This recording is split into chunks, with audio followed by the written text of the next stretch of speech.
Did you see me walk in here with any friends? No. Do you know why? Why? Because there are no fucking friends.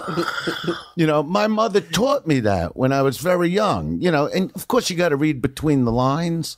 In life you go, oh, this is a friend, right?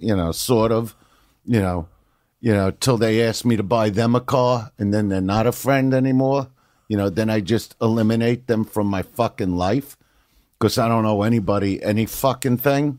Whatever I got, I fucking took in my life, and, people even say to me, like, yeah, I got to do this. Where am I performing? Tomorrow I'll be at the Stand, okay, which is, I just got to say it, on the 10th.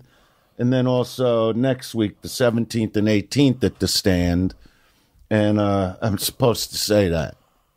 They asked me, would you say that? I'm happy you did. No, I'm glad to see you. Yeah. Like, even when I say, well, I could do, Joe Diaz, he's a buddy of mine. You are a friend, you know what I mean? But you're not a friend I'm with every day. Right. So it's like a pleasure to see you. You don't call me up and go, give me money. I did call you, 2 days ago. No, I'm saying, to give you things. Yeah, no. You know what I mean? And I'm not, this is mine. I took the time to buy this in Baker. That's a good choice. Because I got a brand new girlfriend for the last 4 months now, right? Which I'll tell you, but Eleanor got her for me. Right, that's all. And so on the way back from Vegas, I stopped at Baker, and there was these sandstorms. She couldn't even believe, what are we doing here? And I go, no, you don't understand the candy they have at this particular place. And she goes, what candy? What is with you with the candy? And I look at her, I go, what's with you? Just because I'm over 20, I'm not allowed candy anymore? There's a cutoff date? They got the big Tootsie Rolls. They got the hot tamales in the box. See, what Hot Tamale tried to do was put it in little bags, like M&M bags, So I stopped fucking buying them. You belong in a box, like Good and Plenty. Good and Plenty don't come in a fucking bag. Comes in a box the way it should, like Mike and Ike, right? With the multi-flavors, right? The hot tamales, you think they didn't go back to the box? Because they saw I wasn't buying them. So I got the Tootsie Rolls. She goes, I can't believe what you're walking at. The 5-year-olds coming in this gas station are not walking out with this much candy. And then I showed her in the car how to line everything up with the Mentos and, because you got the, I like the Mentos, then the Tootsie Roll, then a Mentos, then a Tootsie Roll. You see, there's an order. Yeah. Then the bubba gum goes on the bottom part, and then the boxes go on the top shelf. Okay. Like the hot tamales, the Good and Plenty, the Mike and Ike's. And she's going, you're a man. I go, why can't a man like candy? You understand? It's what I like. She goes, well, I know you told me your sugar level, like I had diabetes for half a minute, like everybody's getting. That's the hot, God forbid you don't have diabetes. You're not part of the in crowd. That's why I stay the fuck out of Florida. They're all just the walking fucking Oh, my dead. God. Yeah. You know what I mean? I got to go there, too, this week. But, that's all right, Yeah, I don't even know the name of the place. I'm just going and doing it, and I'm getting the fuck out of there. Because I got the fucking relatives calling from 8 months ago. Okay? 8 months ago. They're calling, are we going to hang out? Are you going to come over? Why? So you could bring the neighbor over 5 minutes after I'm there? I'm never going over. You understand?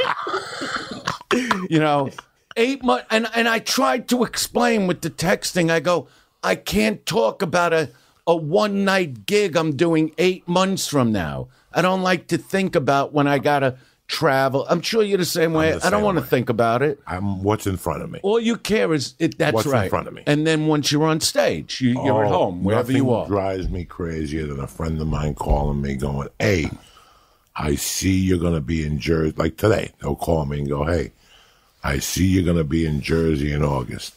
We're definitely coming. It pisses me the fuck off. I called a friend of mine last week. I have a certain thing when I go on the road that whenever I have bad luck. I don't know what I do that I have bad luck. But every time I go to town, to my hometown, somebody's mother dies. I've never seen anything like this. So I get these people who call me and they'll go, we're coming. I bought 20 tickets. We're going to dinner at Spago's, whatever. They give you the whole lineup of what they're doing. Then the day of, at 2 o'clock, I'm on my computer, so I'll get the text messages. I'll get a text. My mother has dementia, and she left the house and got on a bicycle and fell off the bicycle. What are you talking about? The last time I was in Atlantic City, this guy tortured me for Stress Factory. I was just there October 24th. Tortured me for a year. I'm coming. I bought 20 tickets the day of. My father, the bag broke, so he can't piss. Oh. Every time I go home. And who gives a fuck? They call you a year before the gig. Are these relatives or just people that... Dear friends. I love them to death. But you want to let them know, like, listen, I don't really give a fuck about next August. Like, I'm not even thinking about next August. Fuck? I'm thinking and don't they have a job? They have a job they don't want to get up lives, for? Careers, they have everything. But they think like what you do is just a joke, not like it's work up there. Right. So you know what I mean? They don't understand. Like you're burning out your brain. You're doing an 8-hour day in an hour. They get it now. You know, they get it now. My family, some of them my relatives, they never got it. They never got it. Like when because after they don't get the response from me, they get to my sister. Okay. And my sister tells them, like, this is for the last, 2.5 years, I was, single. So my sister would say, if he hangs out with you, by the time he's done, he wants to meet girls. He wants to have a good time. He doesn't want to sit there and go, so what's new? Who gives a fuck what's new? I don't care what's new. As long as they're all healthy and happy, God bless, stay the fuck away from me. Who's left in Florida? You know, I got plenty there. Uncles, aunts, you're talking. Yeah, yes, cousins, and it's just like don't bother. And now I got a new girlfriend, so when I come there, I want to be with her. I don't need them staring and looking and judging. Get the fuck out of here. Put me on the list. What list? It's a shit house. You understand? It's a little fucking shit house that I'm having fun. I'm enjoying. Finally, after. I made it, in 88. So that's 32 years ago. Normally a guy, when they make it, at that point, they're done by 94. It would just be over. But I'm which Joey knows my career. I'm like one of those animals that just keep building it. So I'm finally at a point where I can enjoy my shows. You know what I mean? I love, I'm mentioning The Stand and Governors and, all these little clubs that I'll stay on for an hour and a half because I'm enjoying the craft of being a stand-up, and then, you get an asshole that wants to go, well, how come you're not at the Garden this week? That's not what I'm doing. Even when I did the Roseanne shows, and that was giant. I would look at that as giant. When you're in over 2,000 seats, it was 4,000 people that night. And we didn't even put 4,000 seats on sale. We put 2 on sale, but we did 4 out of, they ask you, can we add? Can we? Yeah, okay, great. And when I was up there, it wasn't fun for me. It was work, Plus, they want to get people back in the casino. And instead of drawing out the bits, and adding to them and making it great, you're just banging them over the head and getting rid of them. And I don't like doing that anymore. I don't like doing that either. I like these smaller places, and you really, now I bring people on stage. I take pictures with them, through the show if I happen to like them, because you tell them, don't take out your fucking camera. Don't yell anything out. Don't feel, you're going to get thrown out.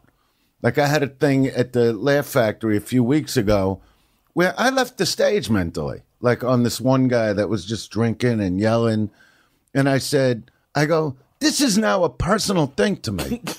I go, I'm not in the show right now. I don't fucking like you. And you're going to ruin the whole vibe. I said, I will come there. I'll grab you by your throat and I'll throw you the fuck out of this room. I said, say one more fucking thing and see what happens. I just lose it because I don't want the 300 people that are there to not have a great time because of one guy that can't hold this fucking liquor.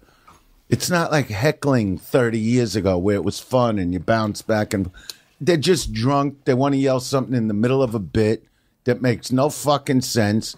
And I just destroy them or have them thrown out. I enjoy getting rid of fans. You understand? I know fame is basically new to you. The last couple of years is where your star has risen, you know, so it's new. So you might actually like to meet people. Like I tell them on stage, I go, I'll give you everything. Just don't come over to me if you see me in the casino. I don't want to meet you. You know, I don't want to take a picture with you that you're going to tell me you're going to grab my shirt and go, it's blurry, do another one. I don't want to sign anything. I don't want to hear some bullshit story that you made up or a friend of mine that's not even a friend that's been telling you for 30 years he's a friend. I don't want to hear it. You know, I don't want to fucking know you. I don't want you to follow me. I don't need you on Instagram to me as like a goof, like I do it for fun because it's just there to do. And I get Eleanor like at her worst moments and I film her and nothing makes me happier than to see her get angry at me. You know what I mean? It's just an enjoyable part of my day when I could aggravate her, you know, and because she's great at being aggravated. You know, she hates her whole fucking life. So if I see her mad at me, I just hit the camera and I get whatever I could get out of her. And so that's enjoyable to me. But to meet somebody in here, you know, remember when you came out with the poems? Yeah. No, when you first said and they start doing one, I go, I don't need you to tell them. I cut them off. Like I don't let them go through with the poem. I said, I don't want to hear my poem. I know my poem. No, but when you said, no, but I don't want to hear it from you. You don't know how to do it. You're an asshole guy. You're 60. Walk the fuck away. I'm not a people person.